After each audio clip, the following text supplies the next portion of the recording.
Welcome to On Texas Football. Time for the Saturday morning conversation. I'm joined by none other than Tim May, long-term sports writer for the Columbus Dispatch, now out on his own, doing the Tim May Show on FanStreamSports.com. Tim is actually, and I got to introduce him this way, Tim actually is from Lufkin, Texas originally, and then has spent the last 40 or 50 years or so in Columbus, Ohio. He's become a Hall of Fame level sports writer. Tim, welcome to the show, and thank you for joining us here on Texas Football.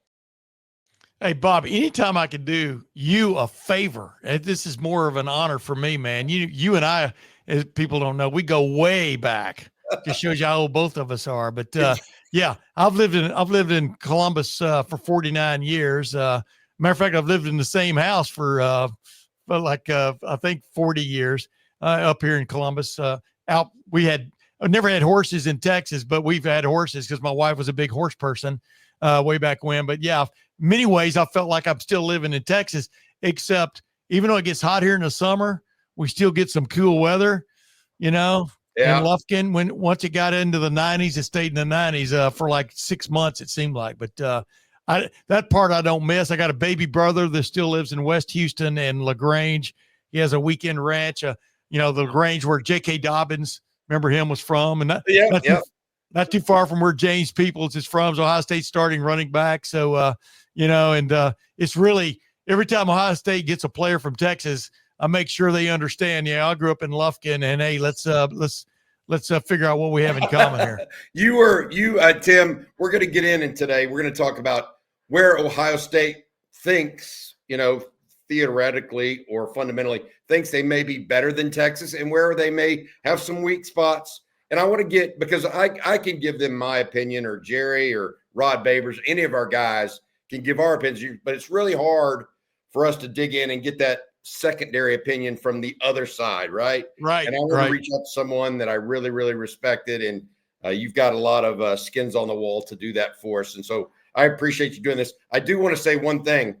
You were a young whippersnapper back in the day. Tim May was the sports editor of the Lufkin paper when he was 19 years old, guys. So yeah, those young guys out there, Tim was a go-getter early on.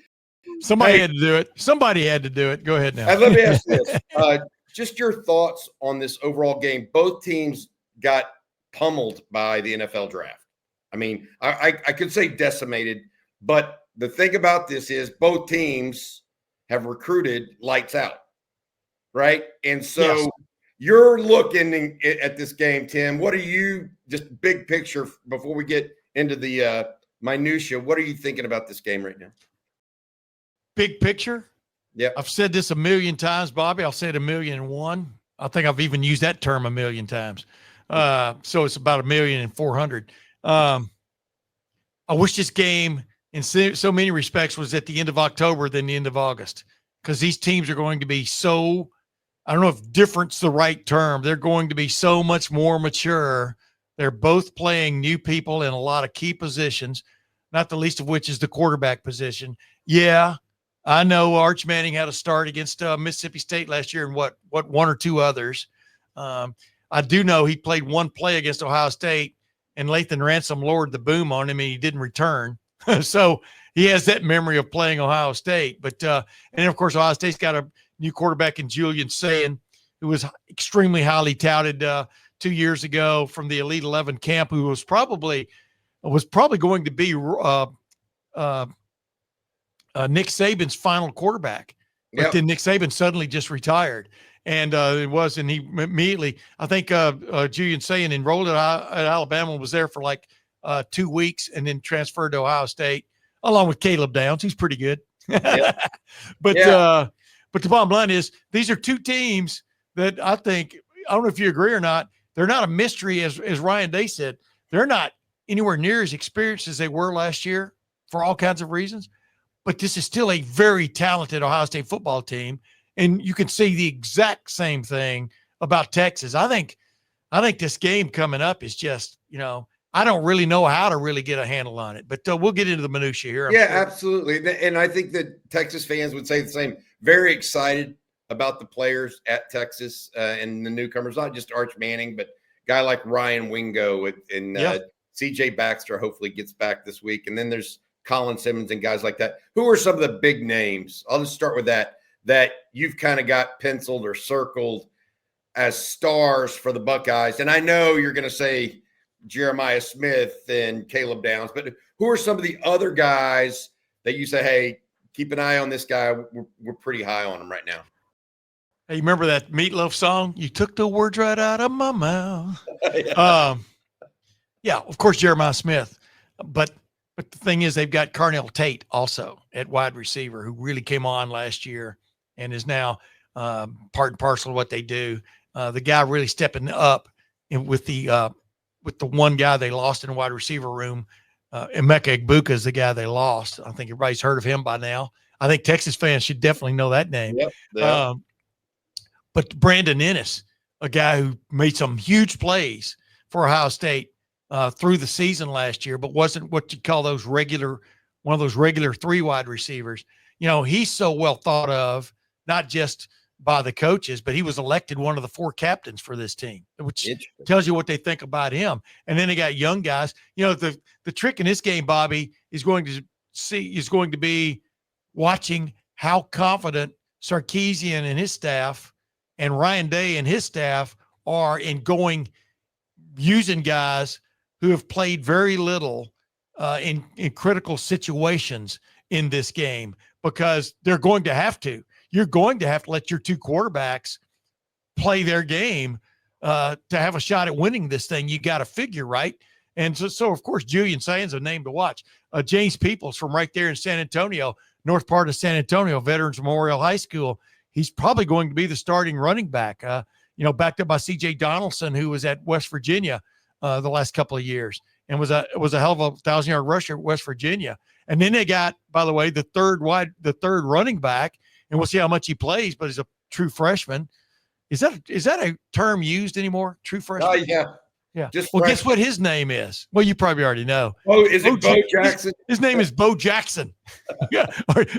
As the old saying goes, are you blanking me? No, I'm not blanking you. So those are guys that could all touch the ball and play. I mean, there's a young receiver named Quincy Porter, who the big deal in with the Buckeyes is having your black stripe taken off your practice helmet, which means now you're considered worthy of playing. That doesn't mean you're necessarily going to play, but he had his taken off at the end of spring last year, because all he was doing, you remember that old line about Chris Carter? All he does is catch touchdowns. All Quincy Porter does is make ridiculous, spectacular catches, the likes of which a lot of people think only belongs to Jeremiah Smith. No, man. But those are names to keep in mind. And another game to keep in mind is a guy that caught more than 50 passes at Purdue last year, tight end, Max Clare.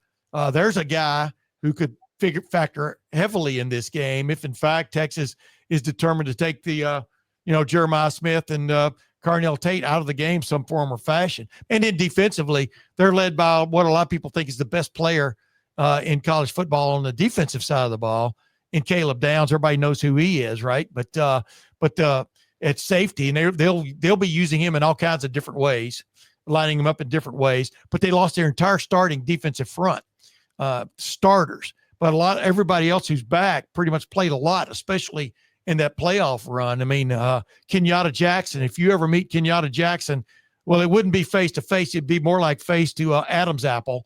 Yeah. You'd see this guy has been champing at the bit to get his turn as a regular starter for one of another term. He and Caden Curry, they opted not to transfer last year after it was obvious JT Tuimoloau and a 4-letter word in Texas lore, Jack Sawyer, opted to come back. They opted to come back too. And so now is their turn, but they've got to transfer from North Carolina at one of the defensive end spots, Bo Atkinson, who just wanted this challenge of playing at a place like Ohio State, even though his challenge was going to be playing for Bill Belichick. And the ironic thing about that is the defensive coordinator now for Ohio State was the defensive coordinator with the New England Patriots under Belichick and helped them win 3 of those Super Bowls, Matt Patricia. But those are names. when you look at the linebacker core, Sonny Styles was voted not just one of the captains of the team. He's been playing at Ohio State since he was 17. It's in his his fourth year, but he was over on the captains. But he got the Bill Willis or the Block O jersey, which Texas I think probably covets that also. That special 0 jersey. He's considered the true leader of this football team. He's back. He played against Texas last year, was a starter last year. And a guy named Arvell Reese, who Texas fans just turn on the video and watch him play. He created havoc in the times he was in there, Spellington. And then their backup, probably the third linebacker, he's going to play a lot, is Peyton Pierce, who's from right there in the great state of Texas also. So, his backup may be Riley Pettijohn, a true freshman from Texas. Where do you think Texas is strong from your perspective, and where do you think Texas is weak and the Buckeyes might be able to capitalize? What are your thoughts on that?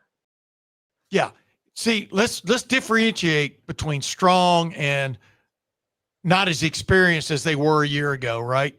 That's right. Texas front four, but especially the inside of Texas defense. And you're going against I think this Ohio State offensive line has a chance to be one of the great offensive lines in Ohio State history, because they not only have a really stout starting lineup, whatever that ends up being, by the way. We still haven't been told. They even keep Too Deep secret here anymore. I don't know what they do down there in the great state of Texas. Same. So who knows, whatever. Don't get me started. But this is a talented Ohio State offensive line room, as deep as it's been maybe in 10 or 15 years. I mean, of guys who can actually play that they could put out there in the starting lineup and not bat an eye. When I look at strengths and weaknesses, I look at Texas as more of, it's got to prove itself up front on the defensive side. So does Ohio State have to prove itself up front on the defensive side. Offensively, Texas has got a brand new defensive, or almost a brand new offensive line, it appears from this perspective. And so is Matt Patricia just going to turn his guys loose to get after them, turn the front seven or front six loose to get after a newish offensive line and a newish starting quarterback? That's got to be part of the deal, right? Just like Texas, they got to get after Julian Sayin. These games almost always turn on big plays because the talent across the board is pretty damn even. I don't know if you agree. Yeah, I do think it's even. I think there are elements that you point to Ohio State and say, goodness. Wide receiver. Yeah, receivers at Ohio State, even though I think Ryan Wingo's as good as anybody except for maybe Jeremiah. I like Wingo a lot, but go ahead. Yeah, exactly. And so there are NFL. The reality is there are NFL players that are going to be all over the field on both sides. So it's going to come down to execution. And that's what I'll ask you next. Is Julian Sayin? Oh, I thought you were going to ask me, am I for the execution? I mean, what do I think of the execution of my team? And John McKay said, I'm for it. Go ahead now. That is an old sports writer. He's still funny as hell, though, Tampa Bay, man. Yeah. Hey, in all seriousness, how do you think Julian Sayin is going to execute next a week from today? Bobby, I haven't heard that question. That's the first time I've heard that question. Oh, I'm sure it is. In the last 10 seconds. Yeah. Okay. You have no idea, right? I mean, here's the thing. The guy was ballyhooed as a high school player. His high school coach was, which I've had on the Tim May show a couple of times, Thad McNeil, one of the great guys you're ever going to meet, right? And has a pizza place there in Carlsbad, California. He just says this kid is the tougher the situation, the kid is when he gets cooler. I mean, cool as in handling his stuff. And he's going to have tremendous pressure, number one, because he's starting for the first time. It's in Ohio Stadium. There's going to be 107,000 people there.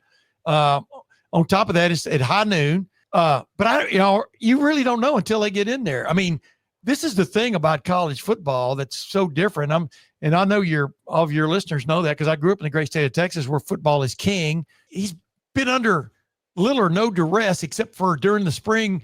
Occasionally, they put both him and Lincoln Keenholz who lost the battle for the starting job. They put them live quite a few times, which is really taking a risk with your starting quarterback, with your guy who could be your starting quarterback, because they've seen so little live action. And of course, you don't get, as Matt Patricia was talking about the other day, the new defensive coordinator, you don't get the luxury of preseason games in college. And so until we've seen Julian Sayin play a half, you don't know the answer to that question until you see it actually play out in front of you. How will Julian Sayin play? I'll turn it back at you. How will Arch Manning play? I think Arch is going to be pretty good. I think that, to your point about the offensive line, I think that whichever offensive line gives the other quarterback more time likely has a better chance of winning. I think that this Texas team as a running team should be better than a year ago. The offensive line that they had last year didn't have much girth up the middle, to be honest. Correct. And they were more pass protectors. This year, they're more run blockers. So I think CJ Baxter's at least going to be available some. And so I think that run game will help Texas. I have a hard time believing, I'll be honest, that your run game, even with your quarterback, even with your offensive line, who I think is really stout, obviously, I mean, they don't have Travion Henderson and Keyshawn Judkins back there. They're good players. Yeah. I know JP, really good player. I don't know that I'd put him in Henderson or Judkins category. Right? No, not yet. Not yet. Yeah, but you might have said the same thing about J.K. Dobbins, in 2017 when he started the season opener. It was like a Friday night game at Indiana. Now, we're not talking about Indiana from last year, but with Tom Allen as the head coach, they were still a really good defensive team even back then. And J.K. ended up running for 170 yards or something. And here's the thing, people, the other question you're going to ask me without asking me is, how's Brian Hartline going to do as the offensive coordinator calling plays for the first time? I have no idea. I mean, how am I going to judge that? And if he does call a bad play, are we going to know it? Right. But they've got the weapons.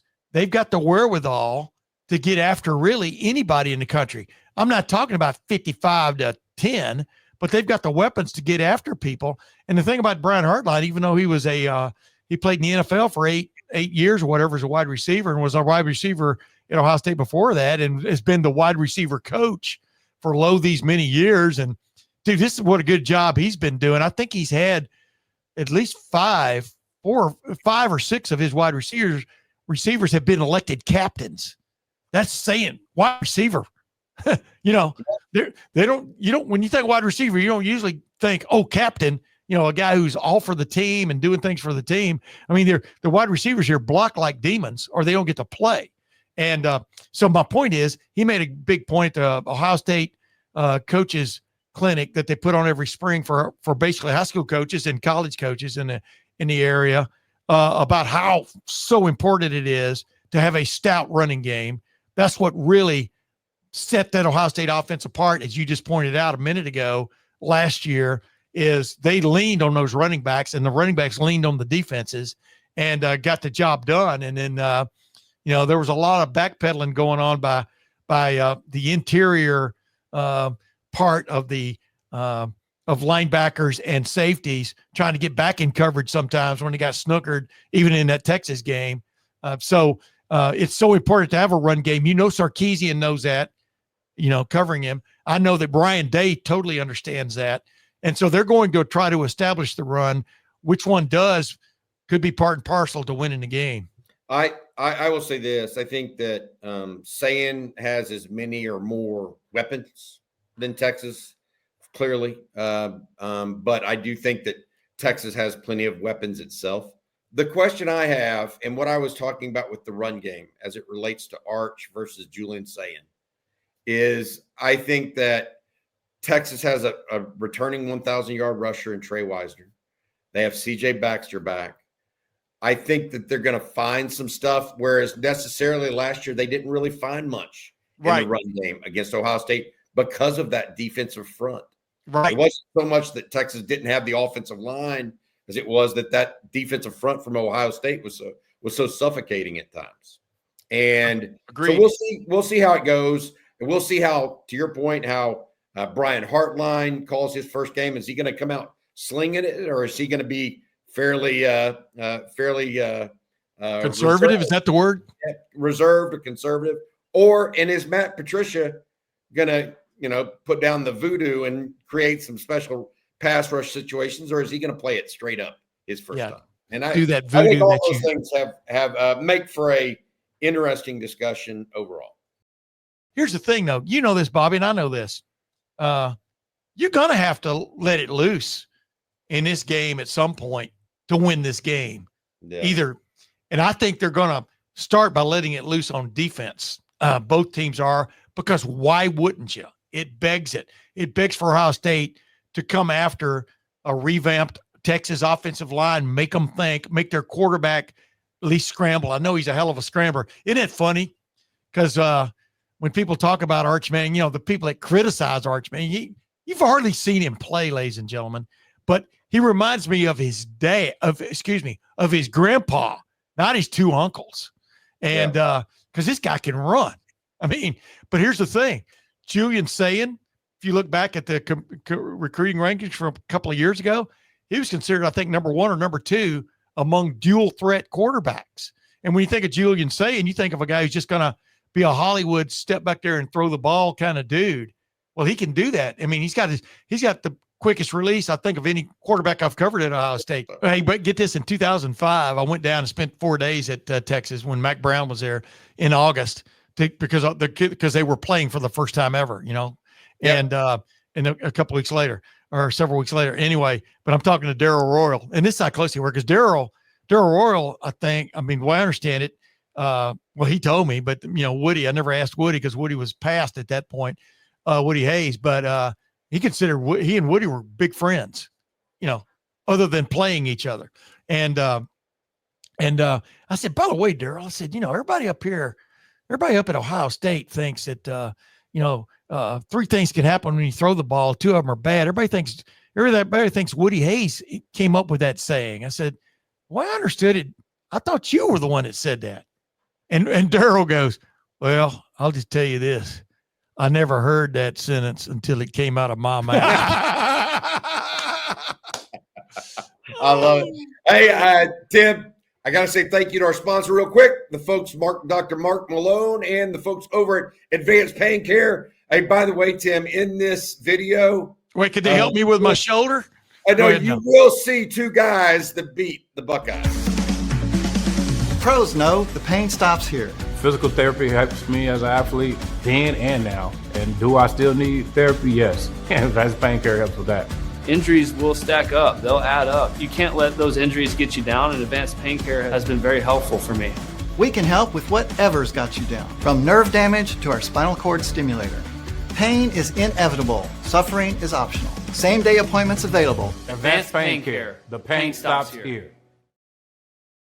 All right, I had to put that in there right then so you could before we let you go, because we're running late on time, I got to ask you, I don't know when you make your pick for the game, but I would ask you your pick for this game going into this morning. Buckeyes roughly 2-point favorites over the Longhorns.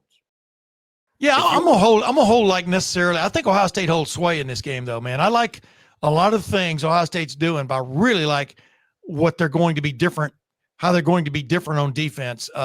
Just nuanced stuff, but it's going to be a big deal. And getting after Arch Manning is part and parcel to winning this game, and then making some plays. I mean, Ohio State has too many weapons to just keep them down for an entire game. I mean, once they figure out whatever Texas is trying to do them on defense from up front wise, I think it could be interesting. This wide receiver room is for real. The running back room is for real. The tight end room has never been deeper in Ryan Day's stay here at Ohio State. So if they can protect Julian Sayin, a first-time starting quarterback, I think they've got a great shot. Low score or high scoring game? Last year, Texas did the best job on Ohio State of anybody in the playoffs, right? Yeah. I see a similar kind of game because I see both quarterbacks making some big mistakes. Interesting. All right, that's going to do it for Tim May, longtime college sports writer, host of the Tim May Show on FanStream Sports. Make sure y'all check that out. He'll also, if you're up in Columbus on game day, he will be on the ESPN, I think 97.1. Is that right? 97.1 the fan tailgate show. Yeah, for 2 hours. Yeah, absolutely. Make sure you check out Tim. By the way, they're renaming, as I said, they're renaming. I came up with this myself. They're renaming Ohio Stadium the Slaughterhouse for this game. You know, bring them Longhorns in. Wow. Hullabaloo connect. Hullabaloo connect. Wow. I know all the words to that song. Cow, Tim. My best friends, 3 of my best friends went to Texas A&M. Oh, well, I'm sorry for them. That's okay, man. That's okay. Hey, Tim, thanks so much for your time, buddy. Appreciate you being a good sport, man. You got it.